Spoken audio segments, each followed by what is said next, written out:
Hello, Gator Country fans. I'm Cassidy Hill. This is Nick Delator. Here today in the swamp, because we thought we'd switch it up a little bit, and because we were standing right here. Practice today. Let's change gears. We talked a lot about offense. What about the defense? Just quick overview. What have you seen from that unit? Well, I think we've talked about the offense so much is because it's a complete makeover. Mm-hmm. You know, Jim McElwain knocked everything down, or whatever was there for the offense. He kicked it over. kicked it over. He moved that one box aside that had offensive plays in it, and he's really starting to build something new. So that's really what everyone wants to see. Well, what are they going to do with the offense? The offense can't get any worse. It seems we've been saying that for 3 or 4 years now, and it surprises us every year. So the defense has a solid foundation, not only with players, but the scheme that Geoff Collins and the terminology that Geoff Collins is using is similar, and there's a lot of stuff that's carrying over from the last defense. I know you asked him today, hey, is it a coordinator's dream to walk in and see guys like Vernon Hargreaves, Jalen Tabor, Duke Dawson, Quincy Wilson? That defensive secondary that they have is impressive, and I think he got a little smile, had a little chuckle, and yeah, it is a dream. So we haven't talked a lot about the defense just because I think we know what to expect from them. Right.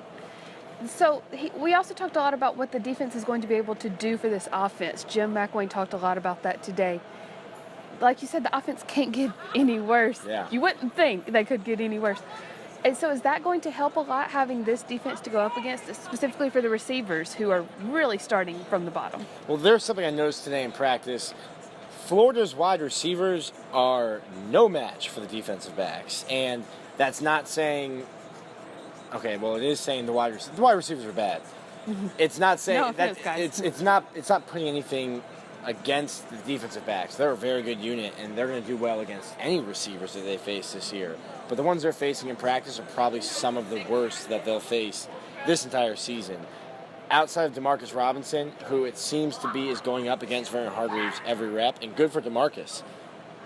Is he going to get better going against a walk-on or a fifth string guy? No, he's going to get better by going up against Vernon Hargreaves. He's not winning many battles right now, but he's going to get better because of that competition. There's just no competition across the board with the wide receivers and the defensive backs. The defensive backs are winning every drill, and they're having fun celebrating and doing it.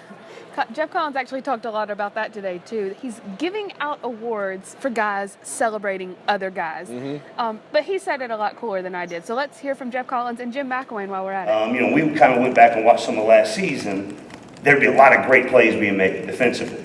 But then you would see at times celebrations being kind of individualized, kind of running away from each other. So the big focus for us this spring is coming together and celebrating together. And, we give out different awards every day to them. And the guys that celebrate other people. So if Danny McMillan makes a play and Alex Anzalone or Alex McAllister come running over to him, we celebrate that. Not necessarily just look at me, but look at my buddy. He just made a play. Let's go get excited about that. And you start seeing that every single day get a little bit better, whether it's 10, 11, and then guys run off the sideline to celebrate with each other, which obviously we don't do on Saturdays, but during practice it's fun. How early do you want to start identifying some key roles? Well, the big thing that we've started doing, or we've been doing throughout, is putting different matchups together. Like one day Vernon's playing with Poole, and the next day Poole's playing with JC, and then the next day the nickel will change with the safety, and just trying to figure out what the best matchup is when they're together, what the best chemistry is.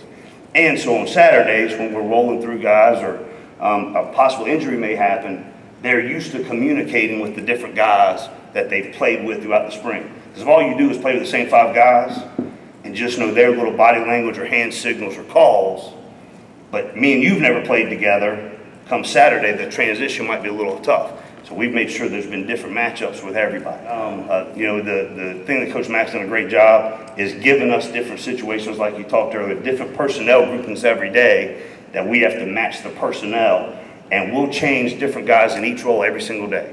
There'll be a new nickel, maybe he's a linebacker, maybe he's a safety, maybe he's a corner, a new guy at the rush position, okay, that will have either be Alex or sometimes it'll be Quincy or whoever it may be.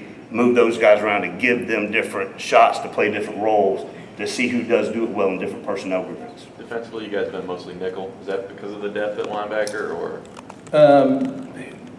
A great part of it.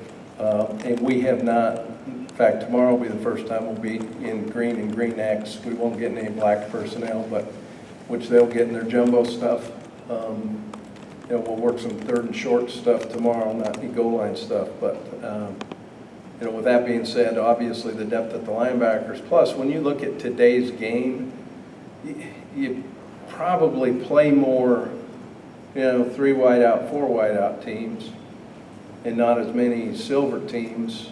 That you're naturally in more nickel or dime, just kind of as it works. But we've been in all the different personnel groups. We'll start, which has allowed us, to play a lot of different personnel groups defensively as we match.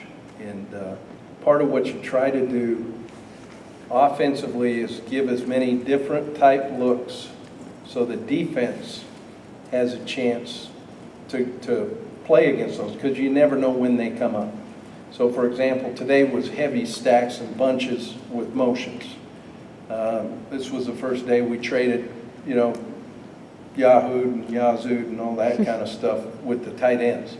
So we started an unbalanced. Tomorrow we'll get someone true unbalanced. So you try to match what you do to build your playbook, build your toolbox offensively, yet at the same time, then it matches what the defense has going in that day. So they have an opportunity to work on it, so it's not like something new when you get into, fall camp.